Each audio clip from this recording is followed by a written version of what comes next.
साई तेरे चरणों में कोटि प्रणाम।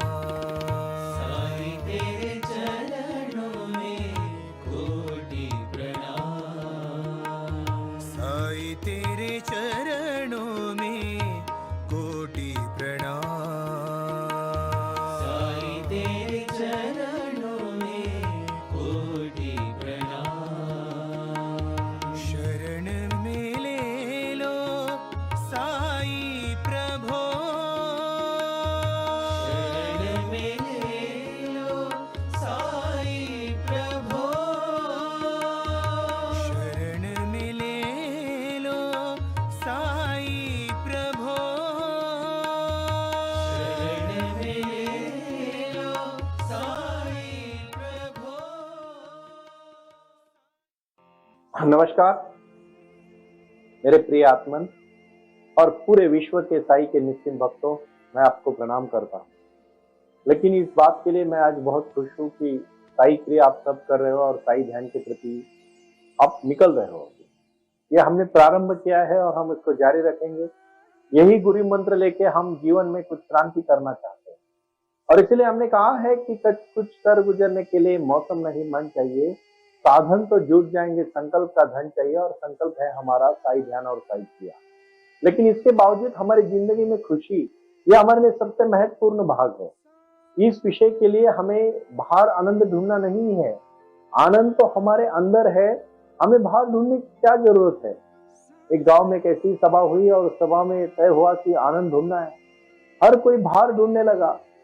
एक गांव में हर कोई देखता है कि आनंद कौन कौन सी चीजों में है। उन्होंने बहुत बड़ी लिस्ट बनाई और बोलने लगे कि अभी कौन सी चीज में आनंद है। बहुत सारे लोगों को दुख ही ज्यादा नजर आया, आनंद तो बहुत ही कम नजर आया। एक उसी गांव में फकीर था, नंग धरंग, एकदम आराम से मस्त मौला, जिंदगी में खुशी से जी रहा था, हंसता था, हमेशा नाचता था, गाता था। सब उसको पागल समझते थे, सब बोलते थे ये पागल है, तो कोई ध्यान नहीं देता था। तो फिर भी सोचा गांव वालों ने कि सबको तय करना है आनंद किसमें है। बहुत बड़ी बात कह रहा हूं मैं आज, इस बात को आप ठीक से समझो। इस बात को अगर आप अपने मन में समझ लोगे, विश्वास देता हूं मैं आप सबको, जिंदगी में आप कोई भी कार्य करोगे उसमें हमेशा खुश रहोगे। आपको चिंता नहीं होगी, ना किसी चीज का आपको दुख होगा, ना कोई भी के लिए आपको समस्या को फेस करना पड़ेगा, सामना करना पड़ेगा। फिर वो नंग धकर जो फकीर होता है उसके पास वो चला जाता है और कहते हैं, भाई मुझे बता आनंद कहाँ है। वो हंस के कहता है, आनंद तुम बाहर ढूंढते हो तो कभी मिलेगा नहीं, और जो अंदर है उसको ढूंढने की जरूरत क्या है। जो आनंद बाहर ढूंढते हो वो कभी मिलेगा नहीं, और जो तुम्हारे खुद के अंदर है उसको ढूंढने की जरूरत नहीं। हम आनंद, उत्साह, प्रेम, प्यार, समर्पण, त्याग, आनंद, खुशी सब हमारे अंदर है। अब जितना बाहर ढूंढने को कोशिश करोगे उतना दुख ही पाओगे, और जितना अंदर जाने की कोशिश करोगे उतनी खुशी पाओगे। मैं छोटी सी कहानी से शुरुआत करूं और उसके बाद मैं आज साई क्रिया को प्रारंभ करता हूं, तो आपको मेरे साथ करना है। मैं बहुत विश्वास के साथ कह रहा हूं, एक कहानी आप ठीक से समझ लीजिएगा। एक बहुत बड़ा जादूगर एक गांव में आता है और वो कहता है कि मैं इस आपके गांव के कुएं में एक कुछ मंत्र डाल रहा हूं, जो भी इस कुएं का पानी पिएगा वो पागल हो जाएगा। तो गांव में, पूरे उस शहर में राज्य में दो ही कुएं होते, एक गांव वालों के लिए और एक महल में राजा के लिए। दो ही कुएं होते। महल में तो जा नहीं सकता क्योंकि वहां सब पहरेदार होते, सैनिक होते। और ये जादूगर जब उस गांव में उस कुएं में जाके कहता है कि मैंने मंत्र डाला है, जो इसका पानी पिएगा वो पागल हो जाएगा। लोगों ने सोचा पानी पीना पागल हो जाएंगे, पानी शाम तक रुके, रात तक रुके, दूसरे दिन सुबह हो गई, लोग कहेंगे मरेंगे तो चलेंगे लेकिन पानी पिएंगे। क्योंकि आपको पता है लोग जब तक वो जान पे आती है तो लोग कहेंगे मरेंगे, पागल होके मरेंगे, लेकिन पानी पी के मरेंगे, बिना पानी के नहीं मरेंगे। एक ने पिया, दूसरे ने पिया, तीसरे ने पिया, पूरे गांव ने पानी पी लिया। अभी सब गांव बोलने लगा, यहाँ के तो हम तो सब ठीक है, लेकिन राजमहल में राजा, रानी और उसका वजीर तीनों पागल है। क्योंकि सब पागल इकट्ठे हो गए और उन्होंने, जिन्होंने राजा को तो खुश हो पहले, राजा को तो अच्छा लगा था कि अभी हम तीनों ही शाने रहेंगे, होशियार रहेंगे, समझदार रहेंगे, और पूरा गांव पागल हो गया है। वो खुश थे। लेकिन गांव वालों ने सभा ली और कहा हमने तो बाहर के कुएं का पानी पिया, हम ठीक है, जिन्होंने नहीं पिया वो पागल है। और फिर चलो अभी उनको जाके मिलते और उनको पकड़ के राजगद्दी में बैठने का उनको कोई अधिकार नहीं है, क्योंकि पागल इंसान कोई राजा नहीं हो सकता। राजा को ये खबर मिली। राजा ने वजीर से पूछा आप क्या करें? वजीर ने बोला महाराज एक ही अभी संधि है, एक ही चांस है, एक ही आपको यहाँ कुछ करने के लिए एक समय है, पिछले दरवाजे से जाते और उस कुएं का पानी पीते, ताकि हम सब तो उसी में ही हो जाएंगे और हम पागल नहीं होंगे। राजा भी वही करता है, क्योंकि जान प्यारी होती है हर एक को। क्यों, हम क्या कर रहे हैं? हम वही चीजों के पीछे भाग रहे हैं जो पागल है ऑलरेडी। जो काम है, क्रोध है, मद है, मत्सर है, लोभ है, अहंकार है, इन शरीर विकारों के पीछे दिन रात भाग रहे हैं और बोल रहे कि हम उन्हीं को पागल समझ रहे हैं कि जो इस चीजों से दूर भाग रहे हैं। भाई और बहनों, हमें अपने अंदर जाना है। शिरडी के साईं बाबा ने सभी भक्तों का आशीर्वाद दिया है और सभी भक्तों को यही कहा है कि आप अपने जीवन में, खुद के जीवन में क्रांति करो, ना कि सोचते बैठो। क्रिया करोगे, ऑटोमेटिकली आप जीवन में क्रांति करोगे। और क्रिया का प्रारंभ अभी मैंने शुरू किया है। इस बात को आप ठीक से गौर करें और समझें। मैं चाह रहा हूं कि बुक्स भी आप ज्यादा से ज्यादा खरीद ले। बहुत सारे लोगों की, अभी मैं आपने कहा मैंने कि साईवानी trust.org ई कॉमर्स को आप डाउनलोड करें और देखें। उसमें अगर कुछ समस्या आती तो वहां संपर्क नंबर भी है, वहां भी आप कांटेक्ट कर सकते हो, पूछ सकते हो आपको क्या समस्या है, और उस समस्या को हल करने का काम हम सब करेंगे। लेकिन याद रखना, ये क्रांति है, अभी ये जीवन की क्रांति है। ये बहुत बड़ा लक्ष्य है साईवानी को, आपको जीवन में बदलाव लाने के लिए और बाबा के आशीर्वाद पाने के लिए साईवानी सुननी है, साई क्रिया करनी है और साई ध्यान से जुड़ के जीवन में बदलाव लाना है। कुछ कर गुजरने के लिए मौसम नहीं, मन चाहिए। साधन तो भाई और बहनों जुट जाएंगे, लेकिन साई क्रिया का संकल्प चाहिए और वो संकल्प हमें आज शुरू करना है। आओ मेरे साथ बैठो और शांति से प्राणायाम को प्रारंभ करो। लेकिन प्राणायाम से पहले साई क्रिया और साई ध्यान, इस बातों को आप खुद से समझें। कुछ नहीं, शांति से बैठना है बस। आज का ध्यान इतना ही है। शांत हो जाओ और आनंद अपने अंदर देखो। कौन कौन सी चीजों से आपको आनंद मिलता है, बस इसको महसूस करो। आंख बंद करो और शांति से मेडिटेशन के साथ जुड़ जाओ। भगवान कृष्ण हमेशा अपने भक्तों को कहते हैं कि जब जब संघर्ष होगा, जब जब इस प्रलय धरती पर कोई प्रलय होगा और बुरा राज जाएगा, तो उसको मिटाने के लिए मैं आऊंगा। अपने जीवन में जो जो बुरी चीजें हो रही है उसको खत्म करने के लिए साईं बाबा आपको शक्ति देते हैं, साई क्रिया के माध्यम से। और यही क्रिया आपको अभी शुरू करनी है मेरे साथ। गहरी सांस ले लो, पूरी तरह से सांस भरो। फेफड़े पूरी तरह से सांस से भरने चाहिए और पूरी तरह से उस हवा को बाहर छोड़ो। इतनी बाहर छोड़ो कि एक बूंद भी हवा शरीर के अंदर नहीं रहनी चाहिए। इतने जोर से बाहर फेंको और उसके साथ पूरी नेगेटिव शक्ति बाहर फेंक दो। ये बहुत बड़ी क्रांति है। ये जीवन बदलने के लिए और जीवन को पाने के लिए दी हुई शक्ति है। इसी शक्ति को आत्मसात करते हुए जीवन में बदलाव लाना है, जीवन में क्रांति लानी है। और यही क्रांति है जीवन में कुछ करने के लिए, कुछ पाने के लिए, अपना जीवन की शक्ति को बढ़ाने के लिए। अभी सांस से केंद्रित किया हुआ ध्यान ऊपर की तरफ उठाओ।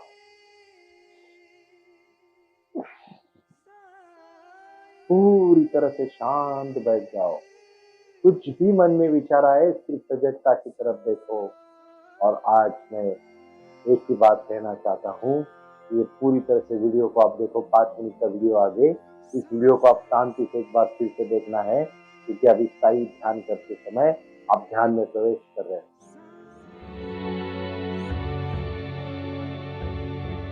ये वो अवस्था है जब हम पर विश्व शक्ति की बौछार होने लगती है।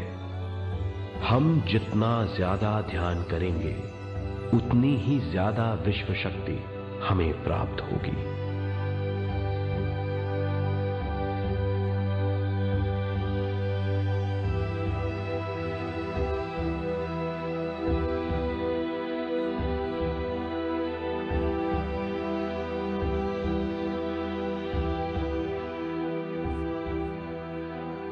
विश्व शक्ति प्राणमय शरीर की शक्ति में प्रवाह करती है।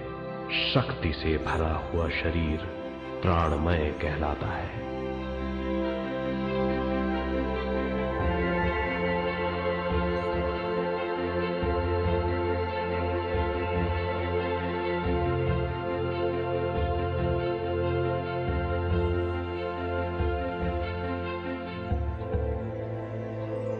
प्राणमय शरीर में 72,000 से ज्यादा रंग रहित नाड़ियां या शक्ति की नलियां होती हैं जो पूरे शरीर में फैली हुई हैं। शक्ति नलियां सिर के भाग से शुरू होती हैं। ये भाग ब्रह्मरंध्र कहलाता है।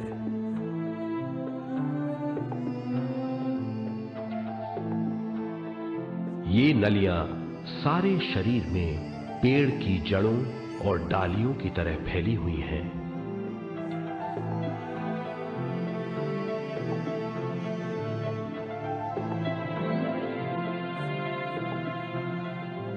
प्राणमय शरीर हमारे शरीर का विशेष आधार है। प्राणमय शरीर हमारे कार्य, यहां तक कि हमारे अस्तित्व का स्रोत है। प्राणमय शरीर को गहरी नींद में या फिर ध्यान में विश्व शक्ति मिलती है। हम इस शक्ति का उपयोग अपनी सारी मानसिक और शारीरिक क्रियाओं में, जैसे देखना, बोलना, सुनना, सोचना और शारीरिक कार्यों में करते हैं। इन्हीं सारे कर्मों का आधार विश्व शक्ति है।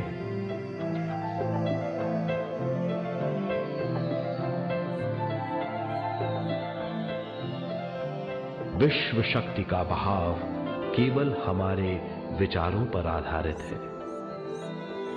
जब हम सोचने लगते हैं तो विश्व शक्ति का बहाव रुक जाता है।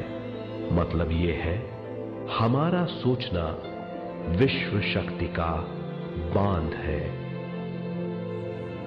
जब विश्व शक्ति का बहाव कम हो जाता है तो शक्ति नलियों में कम शक्ति पहुंचती है। ये कमी हमारे शरीर की शक्ति में रंग रहित सूक्ष्म धब्बे डाल देती है। ये धब्बे धीरे धीरे हमारी शरीर में बीमारी पैदा करते हैं। मतलब ये है कि हमारे प्राणमय शरीर में शक्ति की कमी सारी बीमारियों की जड़ है।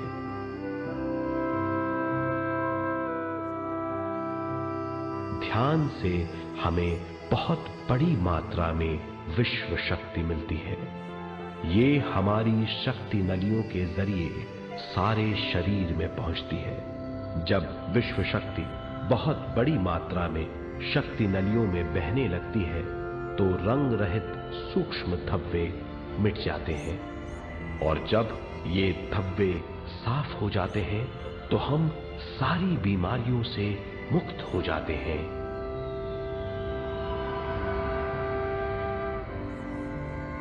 जब ब्रह्मरंध्र में शक्ति बहने लगती है तो हमें सिर में और सारे शरीर में भारीपन लगने लगता है। जब शक्ति हमारे नलियों को साफ करने लगती है तो हमें उस हिस्से में खुजली या दर्द का आभास होता है। कभी कभी हमें भौतिक शरीर के कई हिस्सों में दर्द भी महसूस हो सकता है।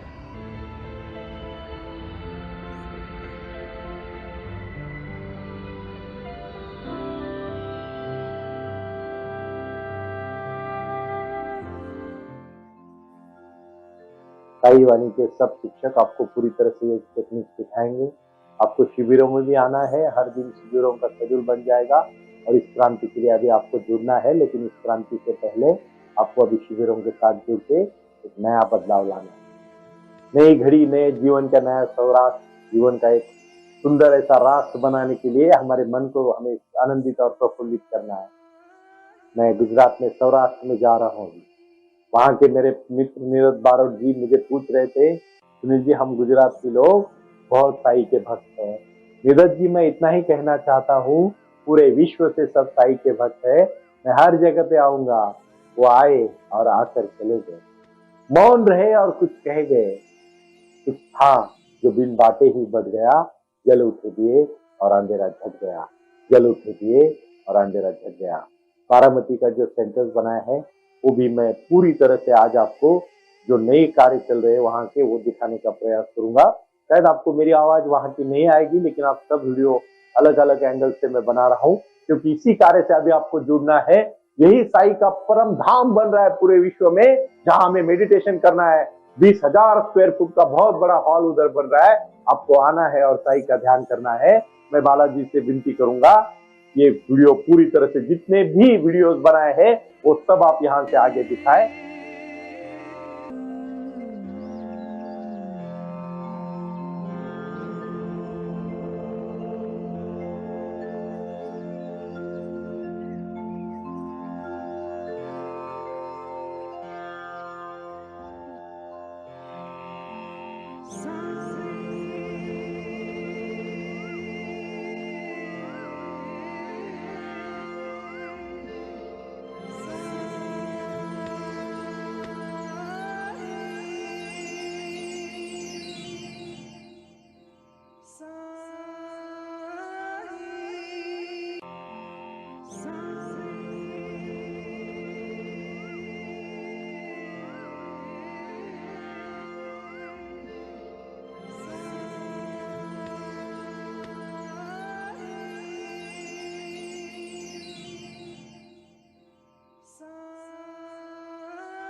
और आज की सही मैंने में इतना ही कहूंगा, बस ये देखते देखते ध्यान में लीन हो जाए। प्रणाम।